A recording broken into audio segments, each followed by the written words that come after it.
everyone, I'm here today with a kind of video I haven't done in a while. In fact, I think I've only ever done one or two of these, and it is an Influenster box. Out of nowhere, I got an email from them saying, hey, fill out the survey, we think you might qualify for one of our upcoming boxes. About 10 days later, I got this in the mail. What this is the L'Oreal RevitaLift Volume Filler collection. It actually comes with all 4 of these full-size products. The products are given to you for free, but in exchange you have to do reviews. This is a little card they gave me with the box, and it says the complete volume filler regimen, the science hyaluronic acid. So there are 2 treatments. One is the eye treatment, and one is a concentrated serum. And then it comes with 2 full-size moisturizers, day cream and night cream. This is the day cream, and look how big the box is. It is 1.7 ounces or 48 grams. It contains hyaluronic acid and fibroxyl. I guess it's like it's trademarked, so it must be L'Oreal's own thing. Within hours, skin cushion is significantly improved. Skin is more hydrated. In 1 week, skin is replumped, revolumized. Skin feels firmer. In 4 weeks, skin fullness is visibly replenished. Forehead wrinkles, nasolabial folds are significantly reduced. Crow's feet wrinkles are diffused. This is the actual product here. The day cream, it's 1.7 ounces and retails for $24.99. It does come in, I think, a glass jar. Let's take a look at the ingredients, which to me is one of the most important things. Okay, I'm not going to read all of them, but it doesn't contain any parabens, which is good. No petrolatum or mineral oil products, but it does have a ton of silicones and alcohol in it. This is the night cream. This one doesn't have that specially formulated something fibroxyl or whatever thing in it. It just has hyaluronic acid. The night cream recovers skin's fullness while sleeping, smooths lines and wrinkles. This one does contain methylparabens, along with like the other ingredients that I said earlier. The night cream is 2 ounces and it retails for $19.99. Kind of strange for a night cream because usually night creams are more expensive, but I'm guessing the packaging, the glass packaging, is what makes the day cream so expensive. And then we have the concentrated serum. It's for daily use, an intensive dose to replenish skin's fullness. It contains no parabens, no mineral oils, a lot of alcohol, a lot of silicones. And this is the product.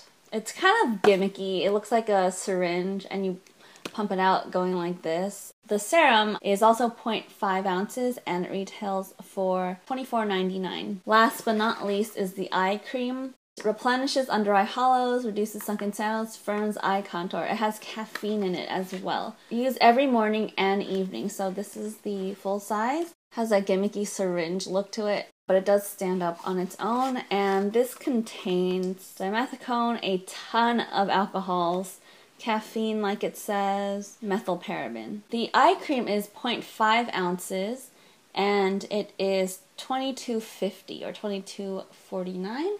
I have been using it for 1 week now, which supposedly, according to its claims, would have produced some results, right? First of all, I don't have any visible wrinkles. I mean, I have some lines here now that I didn't have when I was a little bit younger. But, you know, I am of the age that apparently L'Oreal and Influencer thought was old enough to be using these products. Honestly, I haven't noticed any difference in my skin after using it in a week. I did notice immediately upon putting on the lotions and moisturizers that it stung.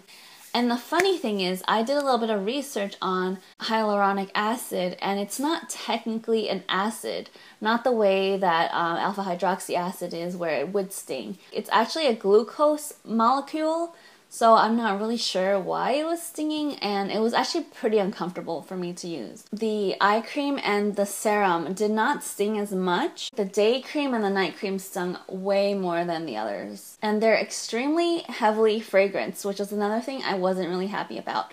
I'm not really that sensitive to scent, and I tend to find most fragrances pleasing, or at least pleasant enough.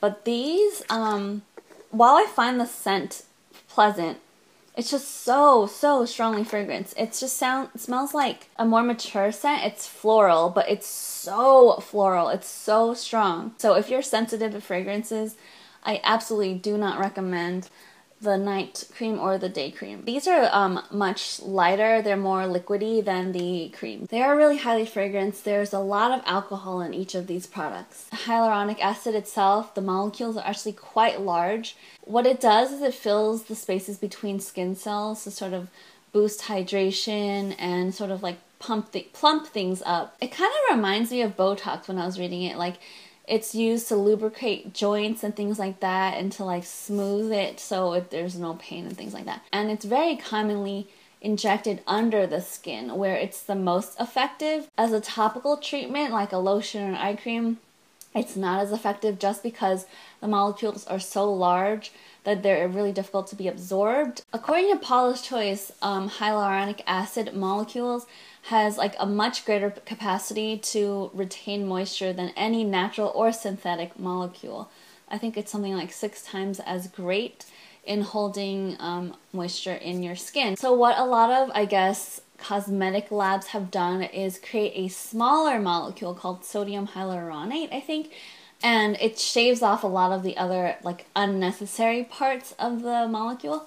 Or polymer, I don't know. So because it's smaller, it penetrates the skin more easily. I was really shocked by Paula's Choice because I read the Paula's Choice website quite a lot, and Paula, or whoever writes Paula's Choice, had very few bad things, if any, to say about hyaluronic acid.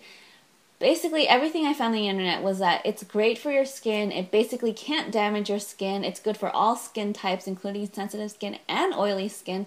Although if you have dry skin, they recommend like putting something moisturizing on top of it. The thing is, a lot of the more readily available cosmetic lines, or actually a lot of cosmetic lines in general, as they usually do with these miracle ingredients, is they use it either in really small amounts or they couple it with a lot of things that are damaging and might reduce the effects of the beneficial ingredient. In this case, Paula, or I'm going to call her Paula, I don't really know who writes everything on Paula's Choice, but in this case, Paula said that alcohol is one of the most damaging ingredients to be paired with this, just because alcohol in general is drying to the skin. It's just not good for the skin at all. The lubrication that hyaluronic acid provides, it tends to wear away with age, as most things do in our bodies. Hyaluronic acid is supposed to improve hydration and elasticity, and it might even reduce free radical damage or / protect from UV rays. That sounds really, really promising, of course. Paula did remind the readers that any sort of moisture will plump up your skin and reduce wrinkles and fine lines temporarily. It's just that hyaluronic acid, because it's 6 times or whatever better at hydrocharging, it does it faster. So apparently the effects of these creams and lotions with hyaluronic acid in it are only temporary. So basically what she was implying is that all of the effects of these hyaluronic acid creams and serums and eye creams are only temporary. And you could probably get the same results with anything that moisturizes your skin. Looking at all of these ingredient lists, what L'Oreal is using in this line of hyaluronic acid volume fillers is sodium hyaluronate. It's the refined, smaller moleculed hyaluronic acid. The problem is that it's quite low on the list of ingredients on all of these. It is the 4th to last ingredient on this day cream. There's far more alcohol and silicones in this product than hyaluronic acid. For this night cream, it's towards the middle of the list. This eye cream, let's see where hyaluronic acid stands here. It is about in the last third of the ingredients. For the serum, it's actually pretty high up on this one. It is the 8th ingredient, I think. But of course behind alcohol and silicone. But this serum in particular does have a special little water droplet here that says with concentrated hyaluronic acid, which apparently I think just means that it's higher up on the list because none of the other ones have that same water droplet. I did also read in my research that if you're going to invest in a hyaluronic acid product, you're probably best off using a serum or eye cream. So now that I've gone into all the details, let me let you know how my skin actually reacted to it. Other than saying it didn't work for me, it actually dried my skin out. I don't know if it was just adapting, but my skin started, I started getting dry flakes all over my skin. I do have normal to dry skin in the wintertime, but my skin kind of freaked out a little bit. I started getting pimples, and in areas that I don't usually get pimples in, like in my driest areas on my cheeks, there was a lot of redness. I don't know if it was getting irritated or what. Then I stopped using it, and I started using natural argan oil on top, and almost immediately the redness went away and the pimples started reducing in size. Personally speaking, I didn't have a good experience with it.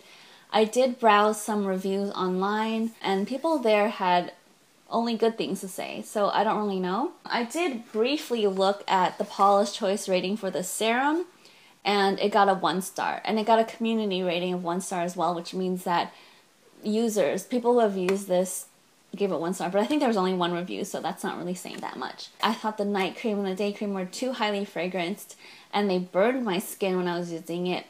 The serum and the eye cream were okay. I didn't think the eye cream did very much. I really preferred the serum out of all 4 of them. I don't know if I would ever purchase it, at least not until I actually start experiencing some of this loss of elasticity and things like that. That is my review of this RevitaLift Volume Filler line from L'Oreal. 4 different products here. I will be writing up a more in-depth look at the ingredients and what I found on hyaluronic acid on my blog, so I'll link that down below, and you can check that out if you want to find out more about what the actual research said. And if you have tried any of these or any hyaluronic acid products and you've had success or a bad time using it, let me know what you thought down below. Of course, I haven't personally tried any other hyaluronic acid products before, but I do believe that it probably works really well just when it's used properly in the ingredients list. Those are my thoughts. I hope this was helpful in helping you consider these products, and let me know if you have any questions or comments, and I will see you next time.